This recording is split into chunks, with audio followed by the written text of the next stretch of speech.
Hi everyone. Today I am working on some watercolor swaps. The theme of the swap is watercolor. So for the past couple weeks I've been making some cards that featured watercoloring, and I've already made a video for this with the Dandelion Wishes and the By the Sea, and I thought today, or By the Bay, and today I'm going to do this cactus from Flowering Desert. I really like this stamp set and I haven't got a chance to use it yet. It has a watercolor feel to it already, but I'm going to do a wash here on the back, and I can't decide which of these three I'm going to mass make for my swap, so maybe let me know in the comments which one you think people would like the most in their swap. And I thought I'd give you some tips and tricks on how to make a nice wash background.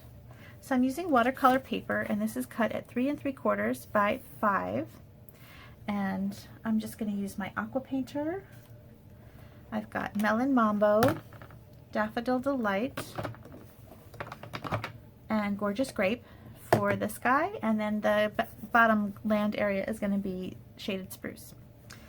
So I've got next to my desk here, I've got my Stampin' Scrub, and so you may see me move over and do a little wrist thing here. You wonder what I'm doing. I'm cleaning my brush. This is awesome to have. It's a Stampin' Scrub normally to clean your stamps, but I use it to clean my brush in between colors sometimes, and it's nice to have. You don't have to have a cup of water to rinse your brush, and you just kind of squeeze the barrel so water comes out and drops, and then you just go like this and it cleans those little bristles. So that's a great tool to have while you're watercoloring. Also, I want to point out, on the older stamp pads, to get some ink in your lid, you would just squeeze and you'd get a nice blob of ink in the lid. But the newer ink pads just don't do that. So you can use your re-inker if you purchase re-inkers, which I always recommend grabbing an ink bottle when you buy a stamp pad. That way you know you've got the re-inker for every color.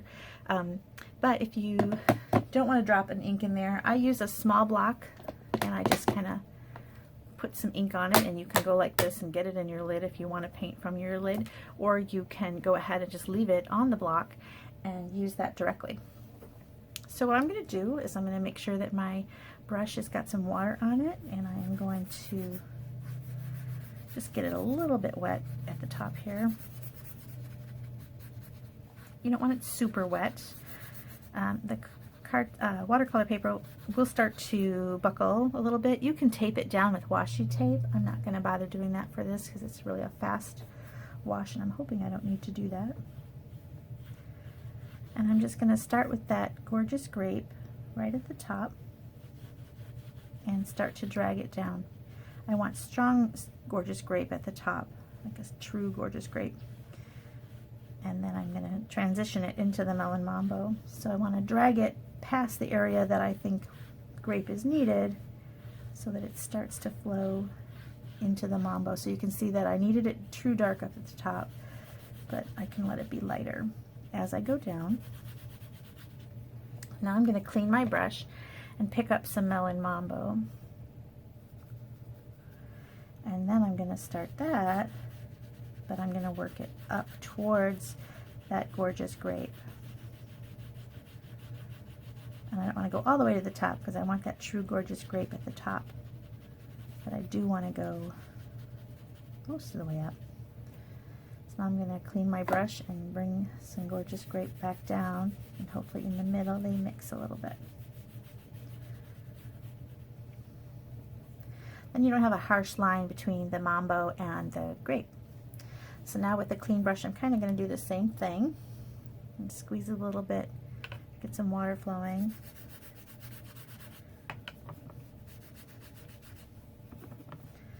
And then I'm going to bring this Daffodil Delight towards the Melon Mambo.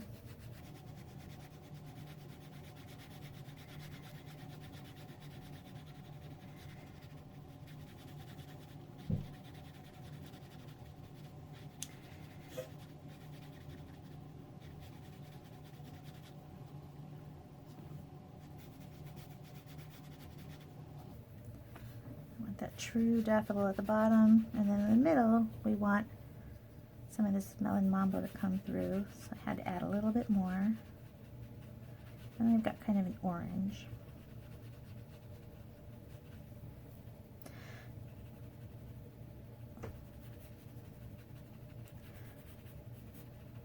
kind of blending out a harsh line there. There, I've got a nice soft transition from color to color. Now I want that to dry because I want to add the shaded spruce at the bottom, and I do not want the shaded spruce to bleed into the yellow because I want there to be a clean horizon line. So I'm going to hit it with the heat tool real quick. I like to work from the top, so I'm going to turn it over. That kind of curled my cardstock a little bit, and you can, like I said, tape it down if you want. Again, this is a new ink pad, so I'm going to grab a small block and work from there.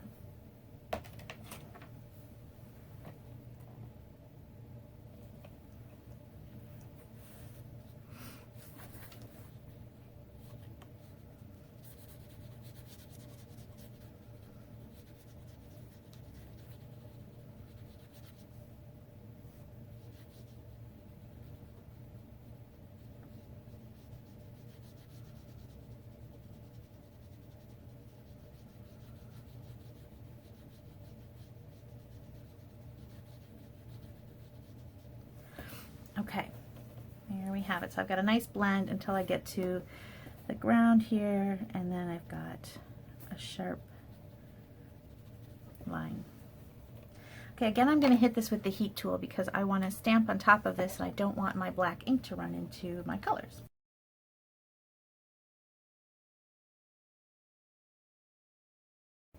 Okay.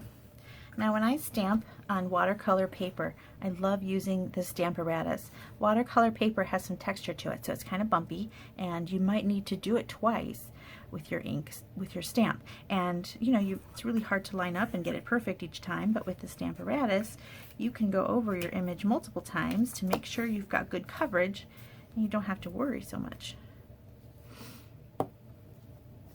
Make sure that this lines up still. Yep. With the card I made earlier. Alright, so you're going to use your magnets to hold your cardstock down. In this case it's watercolor paper. And then you're going to ink up your stamp that's on your Stamparatus. So normally you would have to put the stamp, a clean stamp, down on here and pick it back up with your plate, but I've already got it laid out. Now you might see this black around the edges. I forgot that I had an ink spot. Now in your Paper Pumpkin, if you subscribe to Paper Pumpkin, you get these cute little Stampin' spots, and they're really awesome for use with the Stamparatus because it is so easy to ink it up with an ink spot. But if you don't get Paper Pumpkin, and you should, you can subscribe to that on my blog, bethspapercuts.com. But if you don't, you can buy these little spots, and you can buy uninked ones, and then you can use your re-inker to add ink to the spot. And that way you've got ink spots in your favorite colors, because it's really hard to, let's say I was trying to ink this up, you've got it's kind of big and bulky, but this little spot is just so handy. So now I'm going to put it down and press.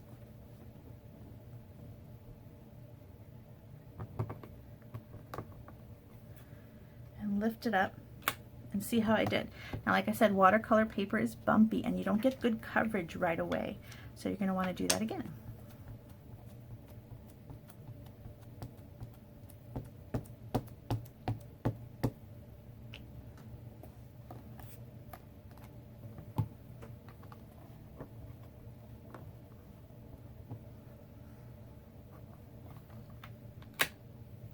There. And now it's nice and dark. So I've got my cactus.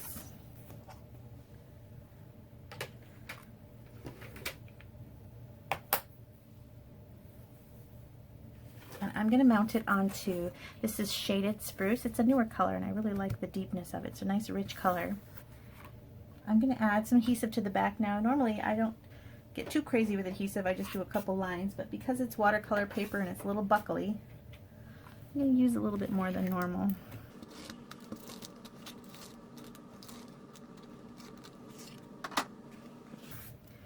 And I'm going to put that directly down onto my card front.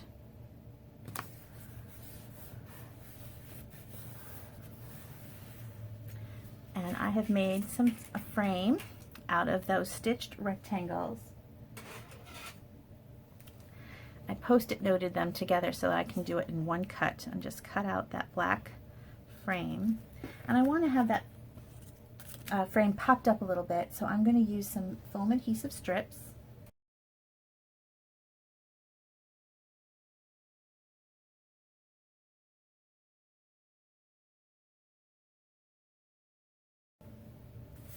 Okay, and then I have a little scrap of watercolor paper here, and I'm going to stamp the hi there in shaded spruce.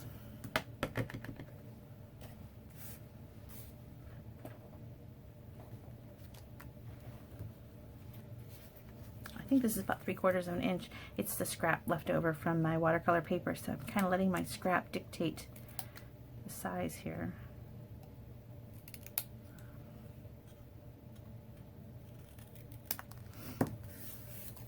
And then I'm going to add some ribbon from the Metallics Ribbon Combo Pack. It comes in shaded spruce, and then there's another color with it. I think it's petal pink. Look at how dirty my hands are. I think I need to go wash my hands. I'm going to make a little bow.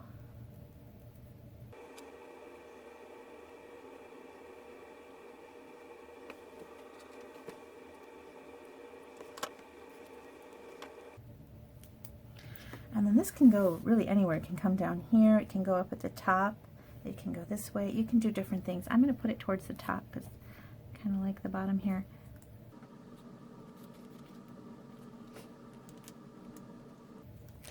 And then I'm just going to use a glue dot to attach the little ribbon bow.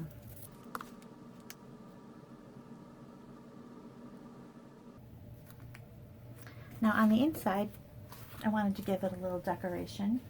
So I cut a piece of Very Vanilla. I kind of feel like Very Vanilla looks nice with watercolor paper. Not a big deal, but for some reason I like it. And I'm just going to add a couple of these little cactuses. Let me grab a block.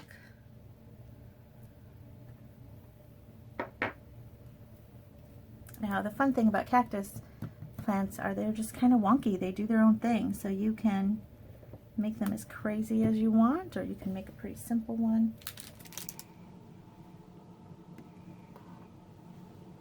Got a tall one next to a small one.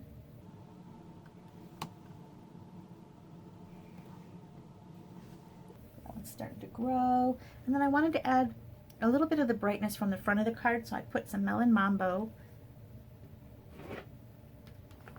little flower, on top of this big one at the bottom. Yeah.